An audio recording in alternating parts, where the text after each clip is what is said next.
Allan Kardec. Obras póstumas. A minha primeira iniciação no Espiritismo. Foi em 1854 que, pela primeira vez, ouvi falar das mesas girantes. Encontrei um dia o magnetizador, Sr. Fortier, a quem eu conhecia desde muito tempo e que me disse: já sabe da singular propriedade que se acaba de descobrir no magnetismo? Parece que já não são somente as pessoas que se podem magnetizar, mas também as mesas, conseguindo-se que elas girem e caminhem à vontade. Abre aspas. É, com efeito, muito singular, respondi, mas, a rigor, isso não me parece radicalmente impossível. O fluido magnético, que é uma espécie de eletricidade, pode perfeitamente atuar sobre os corpos inertes e fazer que eles se movam. Fecha aspas. Os relatos que os jornais publicaram de experiências feitas em Nantes, em Marsella e em algumas outras cidades não permitiam dúvidas acerca da realidade do fenômeno.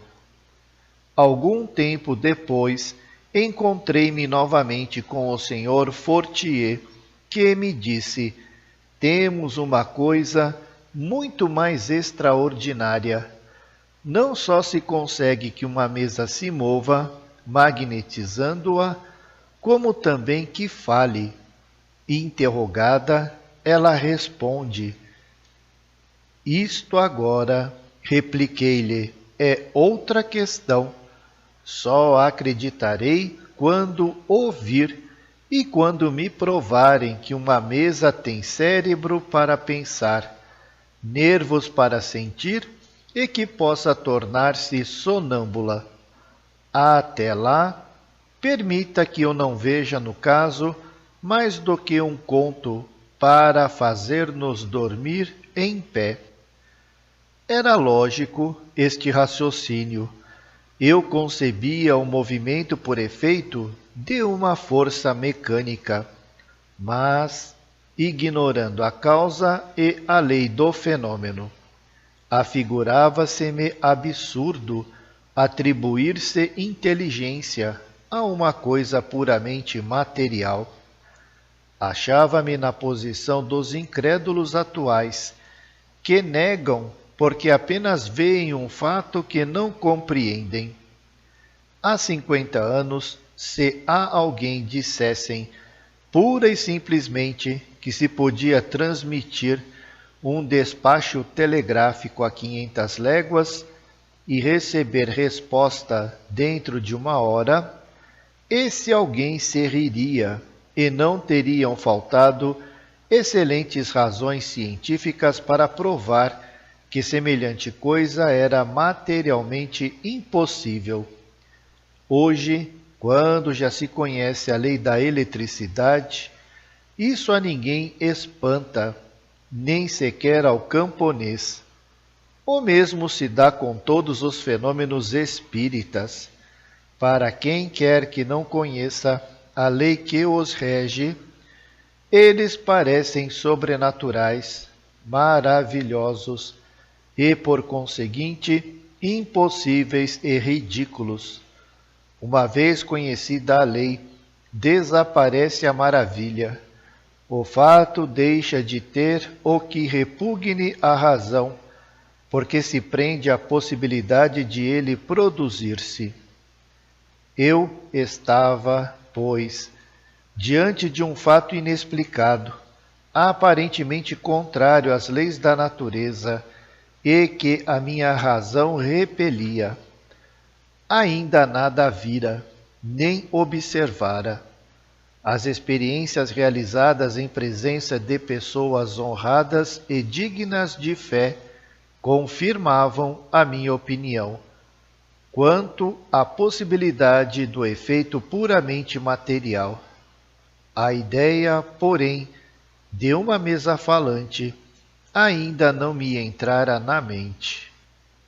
No ano seguinte, estávamos em começo de 1855. Encontrei-me com o Sr. Carlotti, amigo de 25 anos, que me falou daqueles fenômenos durante cerca de 1 hora, com o entusiasmo que consagrava a todas as ideias novas. Ele era corso, de temperamento ardoroso e enérgico, e eu sempre lhe apreciara as qualidades que distinguem uma grande e bela alma. Porém, desconfiava da sua exaltação. Foi o primeiro que me falou na intervenção dos espíritos, e me contou tantas coisas surpreendentes que, longe de me convencer, aumentou-me as dúvidas. Um dia o Senhor será dos nossos, concluiu. Não direi que não, respondi-lhe. Veremos isso mais tarde. Passado algum tempo, pelo mês de maio de 1855, fui à casa da sonâmbula, senhora Roger, em companhia do senhor Fortier, seu magnetizador. Lá encontrei o senhor Patier e a senhora Plenemaison, que daqueles fenômenos me falaram no mesmo sentido que o senhor Carlotti se pronunciara, mas em tom muito diverso. O senhor Patier era funcionário público já de certa idade, muito instruído, de caráter grave, frio e calmo. Sua linguagem pausada, isenta de todo entusiasmo, produziu em mim viva impressão e, quando me convidou a assistir às experiências que se realizavam em casa da senhora Plenemaison, a rua Grange Batelieri, 18, aceitei imediatamente. A reunião foi marcada para terça-feira. Abre parênteses, nota. A data ficou em branco no manuscrito. Fecha parênteses. De maio, às 8 horas da noite. Foi aí que, pela primeira vez, presenciei o fenômeno das mesas que giravam, saltavam e corriam em condições tais que não deixavam lugar para qualquer dúvida. Assisti então a alguns ensaios, muito imperfeitos, de escrita mediúnica numa ardósia, com o auxílio de uma cesta. Minhas ideias estavam longe de precisar-se, mas havia ali um fato que necessariamente decorria de uma causa. Eu entrevia, naquelas aparentes futilidades, no passatempo que faziam daqueles fenômenos, qualquer coisa de sério, como que a revelação de uma nova lei, que tomei a mim estudar a fundo. Bem depressa, ocasião se me ofereceu de observar mais atentamente os fatos, como ainda o não fizera. Numa das reuniões da senhora Plenemaison, travei conhecimento com a família Baudin, que residia, então, à rua Rochechouart. O senhor Baudin me convidou para assistir às sessões hebdomadárias que se realizavam em sua casa e às quais me tornei, desde logo, muito assíduo. Eram bastante numerosas essas reuniões. Além dos frequentadores habituais, admitiam-se todos os que solicitavam permissão para assistir a elas. Os médiuns eram as duas senhoritas Baudin, que escreviam numa ardósia com o auxílio de uma cesta, chamada carrapeta, e que se encontra descrita em O Livro dos Médiuns. Esse processo, que exige o concurso de 2 pessoas, exclui toda a possibilidade de intromissão das ideias do médium. Aí tive ensejo de ver comunicações contínuas e respostas a perguntas formuladas, algumas vezes até a perguntas mentais que acusavam, de modo evidente, a intervenção de uma inteligência estranha. Eram geralmente frívolos os assuntos tratados. Os assistentes se ocupavam, principalmente, de coisas respeitantes à vida material, ao futuro, numa palavra, de coisas que nada tinham de realmente sério.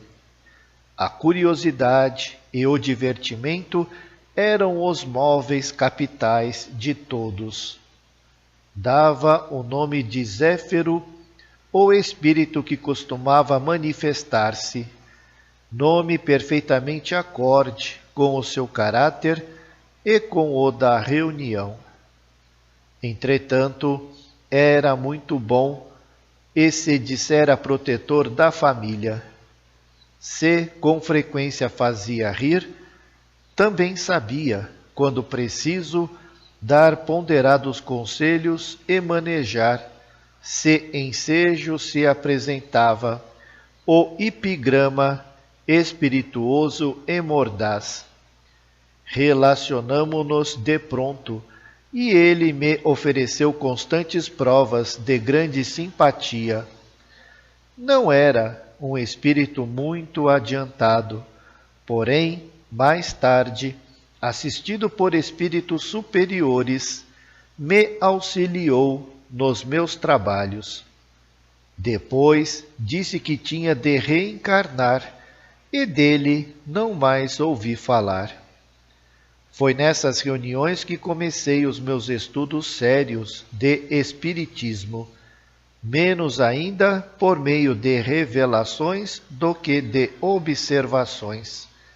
Apliquei a essa nova ciência, como o fizera até então, o método experimental. Nunca elaborei teorias pré-concebidas. Observava cuidadosamente, comparava, deduzia consequências. Dos efeitos procurava remontar as causas.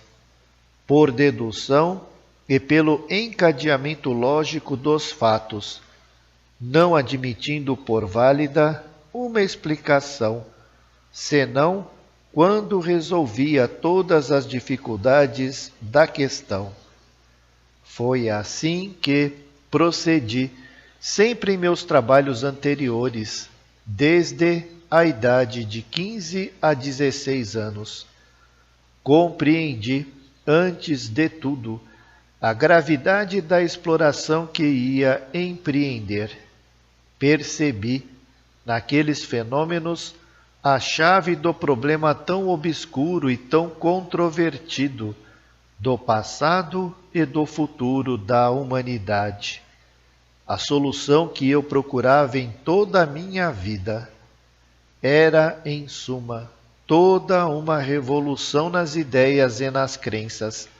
Fazia-se mister, portanto, andar com a maior circunspecção e não levianamente, ser positivista e não idealista, para não me deixar iludir. Um dos primeiros resultados que colhi das minhas observações foi que os espíritos, nada mais sendo do que as almas dos homens, não possuíam nem a plena sabedoria, nem a ciência integral, que o saber de que dispunham se circunscrevia ao grau que haviam alcançado de adiantamento, e que a opinião deles só tinha o valor de uma opinião pessoal.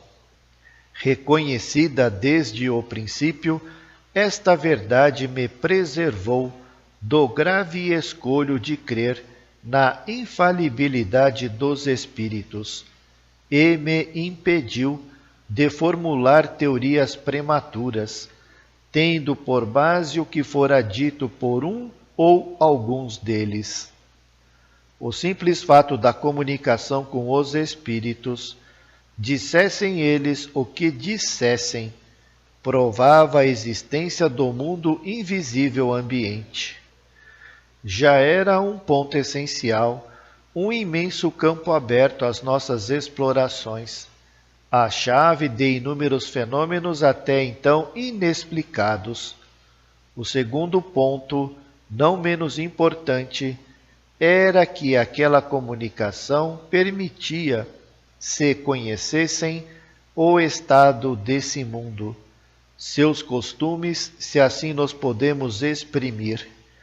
Vi logo que cada espírito, em virtude da sua posição pessoal e de seus conhecimentos, me desvendava uma face daquele mundo, do mesmo modo que se chega a conhecer o estado de um país, interrogando habitantes seus de todas as classes, não podendo um só, individualmente, informar-nos de tudo.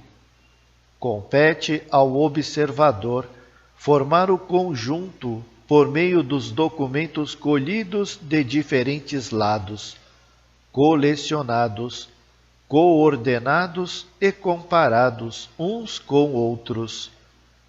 Conduzi-me, pois, com os espíritos, como houvera feito com homens. Para mim, eles foram, do menor ao maior, meios de me informar e não reveladores predestinados. Tais as disposições com que empreendi meus estudos e neles prossegui sempre.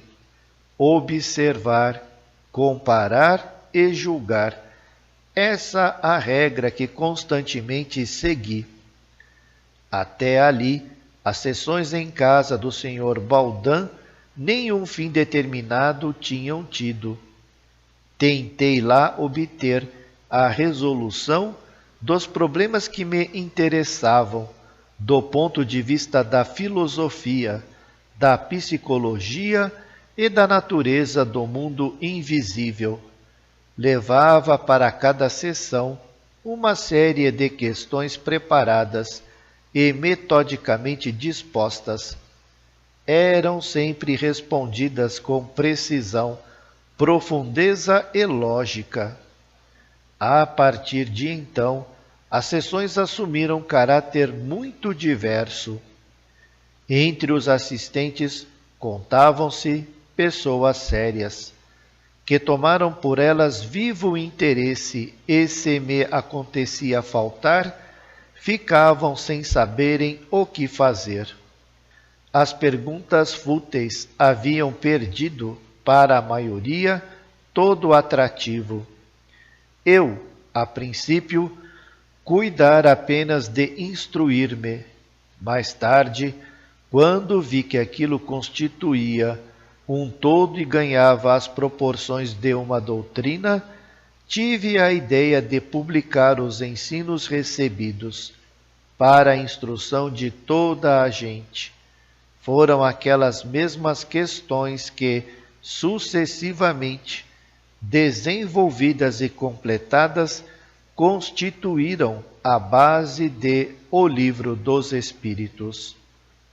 No ano seguinte, em 1856, frequentei ao mesmo tempo as reuniões espíritas que se celebravam à rua Tiquetone, em casa do Sr. Rostand e a senhorita Jafé, sonâmbula. Eram sérias essas reuniões e se realizavam com ordem. As comunicações eram transmitidas por intermédio da senhorita Jafé, médium, com auxílio da cesta de bico. Estava concluído, em grande parte, o meu trabalho e tinha as proporções de um livro. Eu, porém, fazia questão de submetê-lo ao exame de outros espíritos, com o auxílio de diferentes médiuns. Lembrei-me de fazer dele objeto de estudo nas reuniões do Sr. Roustan. Ao cabo de algumas sessões, disseram os espíritos que preferiam revê-lo na intimidade e marcaram para tal efeito certos dias, nos quais eu trabalharia, em particular, com a senhorita Jafé, a fim de fazê-lo com mais calma e também de evitar as indiscrições e os comentários prematuros do público. Não me contentei, entretanto, com essa verificação. Os espíritos assim mo haviam recomendado. Tendo-me as circunstâncias posto em relação com outros médiuns, sempre que se apresentava ocasião, eu a aproveitava para propor algumas das questões que me pareciam mais espinhosas. Foi assim que mais de 10 médiuns prestaram concurso a esse trabalho.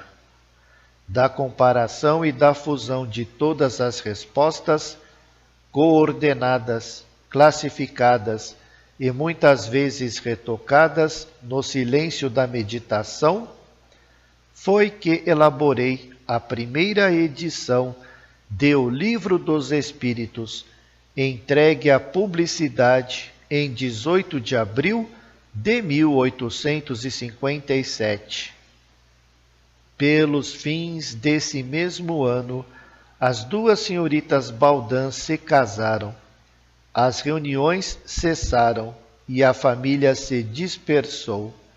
Mas então já as minhas relações começavam a dilatar-se e os espíritos me multiplicaram os meios de instrução, tendo em vista meus ulteriores trabalhos.